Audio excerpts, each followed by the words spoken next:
हाँ जी sir, welcome back. अ, कुछ heart to heart बातें करनी थी। कुछ मुझे लगता है कि है ना आज के टाइम में बहुत लोग जहाँ मिस्टेक कर रहे हैं, वो अपने पेपर की प्लानिंग और स्ट्रैटेजी में कर रहे हैं। This is one area I think which requires very very special assistance. इसलिए है ना 5 मिनट बस इस छोटी-सी कहानी को और इस छोटी-सी स्ट्रैटेजी को समझ लो। सबसे पहली बात, तुम्हारा पेपर 3 घंटे का नहीं है। तुम्हारा पेपर 3 घंटा और 15 मिनट। अब ये जो तुम्हारे फर्स्ट 15 मिनट्स है ना, इस फर्स्ट 15 मिनट्स में है ना, do not do not see the MCQs and question one. ये मत देखो भाई, बिल्कुल भी मत देखो। सर क्यों? यार देख, ये 15 मिनट है ना, ये तुम्हारे लिए है ना, ये डिसाइड करने के लिए होने चाहिए कि तुम्हें कौन सा क्वेश्चन छोड़ना है। तुम्हारे पास एक इंटरनल ऑप्शन आना है, क्वेश्चन 1 to 6 में से 5 क्वेश्चन करने हैं तुम्हें। तो कौन सा क्वेश्चन छोड़ना है ना, is what you actually should be focusing upon. ठीक है? जो है ना, तुम्हें है ना वो 15 मिनट में क्वेश्चन छोड़ देना है ना, वो डिसाइड करना बहुत ज़्यादा ज़रूरी है। तुम इसे पढ़ लोगे तो भी क्या, जब सॉल्व करने जाओगे, तो वापस तो पढ़ना पड़ेगा ना। तो अभी पढ़ के फ़ायदा क्या है? क्या करोगे एक्स्ट्रा पढ़ के? डबल बार पढ़ने का डबल मार्क्स नहीं मिलने वाला है। तो इसके लिए है ना, the first 15 minutes which question to drop should be your target. Decide ये करना है कि कौन-सा क्वेश्चन छोड़ देना है भाई मेरे। तो वो चीज़ के लिए ना प्लान करना है। देख, मेरा सजेशन हमेशा यही रहता है कि तुम थियरी वाला क्वेश्चन छोड़ दो, क्योंकि थियरी वाले क्वेश्चन में ये कभी मार्क्स ही नहीं। 14 मार्क का क्वेश्चन है, 4, 5, 6 मिलेगा क्या मतलब है, सोच ना यार। अपन इसके लिए तो नहीं आए हैं ना इस लड़ाई में। अपन तो 14 में से 12, 13, 14 लाने के लिए आए हैं। तो वो तो थियरी में नहीं आ रहा। तो अगर तुम वो कैटेगरी के हो जो दिमाग लगा के भर के गया है कि भैया अपने को किसी भी हालत में थियरी लिखना ही नहीं, तो तुम अलग स्ट्रैटेजी के लिए बने हो, मैं तुम्हें वो भी बता रहा हूँ। बट अगर तुम्हें ऐसा लगता है कि शायद तुमसे पेपर पूरा नहीं होगा, ठीक है? और वैसी सिचुएशन में अगर तुम हो, तो शायद तुम्हें थियरी लिखना होगा, और उसके लिए ना फिर मैं सजेस्ट करूँगा, तुम पहले ये डिसाइड कर लो कौन-सा क्वेश्चन लो। That has to be done in the first shift. अब एक चीज़ जो बहुत ज़्यादा ज़रूरी है, वो ये है समझनी, जो इंस्टीट्यूट का एमसीक्यू वाला पैटर्न है, वो भी जो केस बेस्ड एमसीक्यू, ये ना जानबूझ के हैरान कर, ठीक है? इसमें से 1 आध 2 केस है ना, 2 तो आते हैं, 1 आध केस इसमें से है ना ट्रिकी बना देंगे, ठीक है? अच्छा, वो ट्रिकी है नहीं, ठीक है? वो ट्रिकी है नहीं, पर है ना वो लेंथ इतनी लंबी है, उसमें ना इतना सारा डेटा दिया हुआ है, तुम्हें लगता है यार कि क्या, कहाँ से आया है ये? वो कौन-सी मूवी थी, जॉली एलएलबी है क्या? कहाँ से आते हैं? क्या चाहते हैं? वो वाली कहानी है। तो ये है ना, this is not the first to solve, not to solve first at all.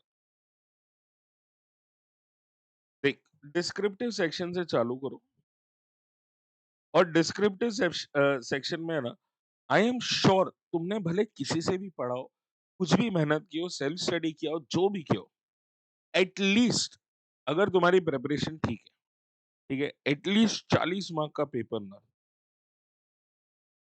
ये तुम्हारा है ना, तुम्हें सीन मिले। अब ये जो पेपर तुम्हें सीन मिल रहा है ना बॉस, ठीक है, ये 40 मार्क्स का पेपर जो तुम देख चुके हो कि अरे ये तो किया है, ऐसा तो बनाया है, ये वाला लगाया है क्वेश्चन, ऐसे तो करा हुआ है, ये वो वगैरह वगैरह, वो जो भी क्वेश्चन है ना, स्टार्ट विद, इससे करो स्टार्ट, और इसको एलोकेट करो 1.5 मिनट्स पर मार्क।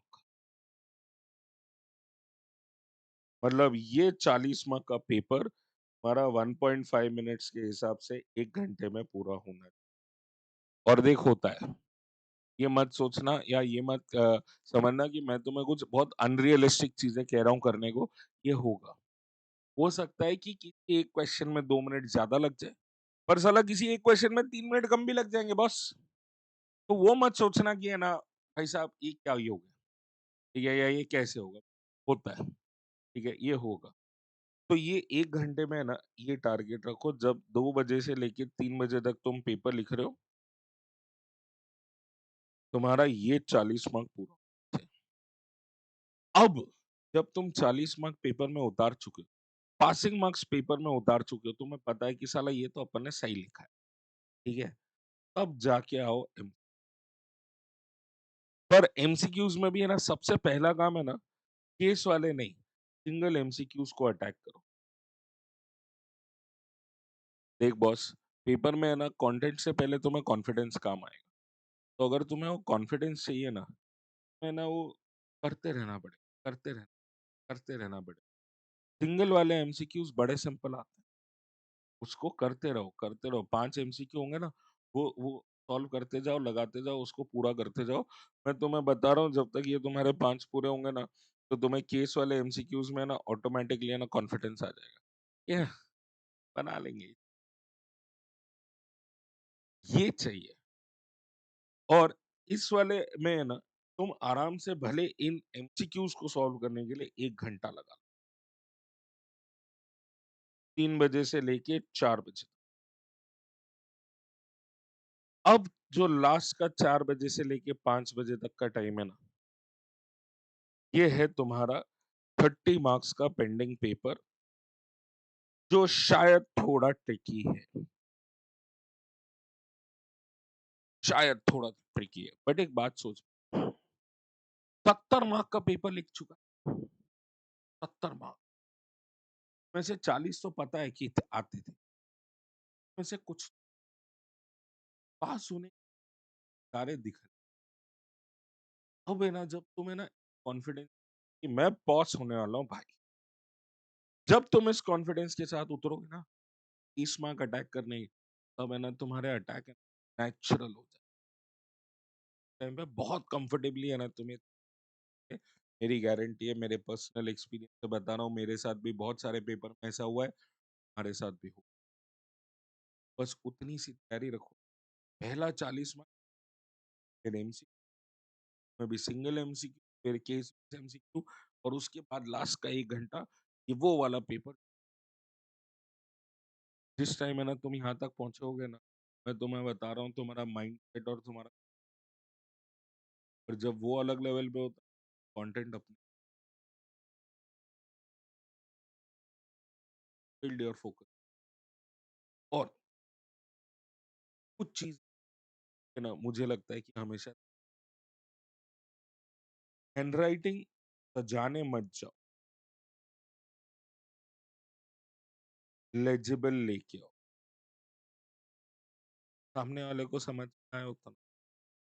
फुल फुल बरसाने की जरूरत नहीं है, कोई फर्क नहीं पड़ने वाला है। यहाँ पे हैंड राइटिंग के एक्स्ट्रा मार्क्स तो वो छोड़ दे। सर लाइन ड्रॉ करूँ क्या? टाइम हो तो कर, नहीं टाइम हो तो इतना ऐसे लिखना जितना नीट, नीट होना जरूरी है, नीटनेस चाहिए तुम्हें ना। यहाँ पे ना इधर उधर स्क्रैच पे एग्जामिनर तो लिखो।